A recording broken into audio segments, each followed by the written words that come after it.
যখন আমরা কোনো খানা বাড়ি করি, অনুষ্ঠান বাড়ি করি, তো বিশেষ করে এখন যে কথা হচ্ছে আপনার কি মাইয়েত হয়ে যাওয়ার পরে জানাজা পড়ে যখন লোক বাড়ি যাও আমরা ডাকি তো ভাই খানা খেয়ে যাও, খানা খেয়ে যাও।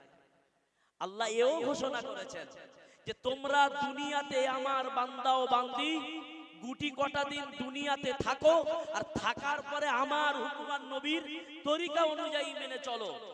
যদি চলতে পারো, নবীকে যদি ভালোবাসতে পারো, নবীকে যদি তুমি আঁকড়ে ধরে রাখতে পারো, আর কোরআনের সংস্পর্শে থাকা, এটাই হচ্ছে আসল কথা। কোরআনের সংস্পর্শে থাকা, কোরআনের খেদমত করা, কোরআনের মেহনত করা, কোরআনের দিকে তাকানো, সবটাই সওয়াবের কাজ। আল্লাহ এর জন্য কি করবে? ইরজিই ইলা রাব্বিকি রাদিয়াতাম মারদিয়া ফাদখুলি ফি ইবাদি ওয়াদখুলি জান্নাতি। আমরা যেমন লোককে ডেকে ডেকে খাওয়াই, আল্লাহ বলছে তোরা চিন্তা করিস না, আমি তোদেরকে ডেকে ডেকে জান্নাতে দেব। সেই জন্য করে ভাই, রাত অনেক হয়ে গেছে, আমরা যারা আছি এই এলাকাবাসী, আমরা এই বক্তব্যের সংস্পর্শে আসি, এর সঙ্গে হই, এর দেখভাল করি। কেন একটা জিনিস চালাতে গেলে একার দ্বারায় সম্ভব নয়।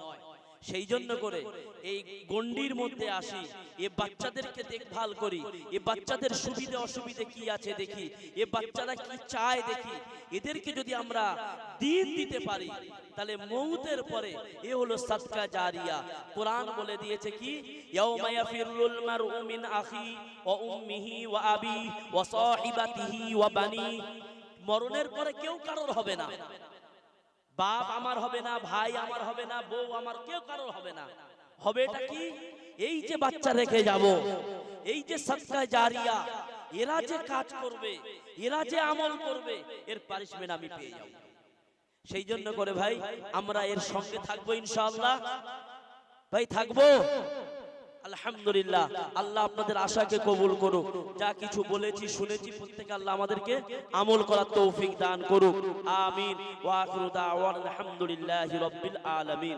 আসসালামু আলাইকুম ওয়া রাহমাতুল্লাহি ওয়া বারাকাতুহু।